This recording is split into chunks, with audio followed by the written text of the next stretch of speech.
But first, there are new reports on the Paul Pelosi attacker. Tomorrow, he is expected to be hit with several felony charges. NewsNation correspondent Evan Lambert live for us in D.C. with more. And Evan, Pelosi's family is starting to speak.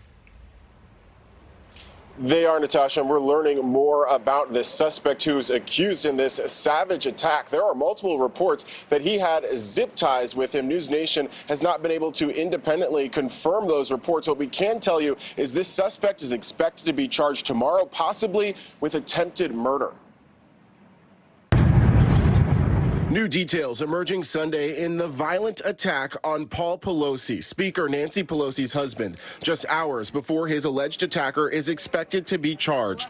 In a letter to Congress released yesterday, Speaker Pelosi said, quote, "Our children, our grandchildren, and I are heartbroken and traumatized by the life-threatening attack on our pop. We are grateful for the quick response of law enforcement and emergency services and for the life-saving medical care he is receiving," noting that her husband's condition is continuing to improve. Last night, Paul Pelosi Jr. gave a similar update outside the hospital. Any updates on your father? So far, so good. So far, so good. President Biden spoke out about the attack yesterday, and House Minority Leader Kevin McCarthy did this morning.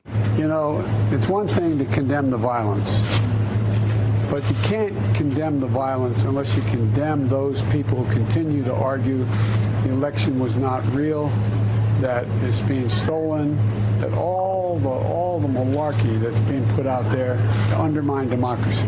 It affects people's mentality. It affects how people think, particularly people who are not maybe as stable as other people. Violence or threat of violence has no place in our society. And what happened to Paul Pelosi is wrong. Other political leaders on both sides of the aisle have condemned what police called targeted violence. But a debate remains over how much of a role violent rhetoric from some of those same leaders played in stoking the attack. Police say DePappy perpetrated after an early morning break-in on Friday at the Pelosi home in San Francisco. DePappy appears to have made wandering and racist posts online, including election denial, defenses of former President Trump, and QAnon conspiracy theories. He grew up in Canada, but moved to the Bay Area, where he is known as a pro-nudity activist. San Francisco's DA said DePappy will face multiple felony charges Monday, vowing to hold him accountable for his, quote, heinous crimes. And the attack comes amid broader warnings about election violence. With Americans already heading to the polls to vote in this year's midterms, a new intelligence briefing, first reported by CBS News and put together by the Department of Homeland Security for the FBI and U.S. Capitol Police, warns of a, quote, heightened threat this election season. The bulletin says candidates, elected leaders, election workers, and party members could all be targets of lone domestic violent extremists, driven to violence by personal grievances. And it's likely that the attack, or at least some of the attack on Paul Pelosi, was captured on police body camera video. We know that San Francisco police officers do wear body cameras, but it's unclear if we will see that video or if we will hear the 911 call that Paul Pelosi made that prompted that quick police response. Natasha. All right, and Evan, already Elon Musk is facing criticism over a tweet he sent out about the Pelosi attack. Can you break down what happened there?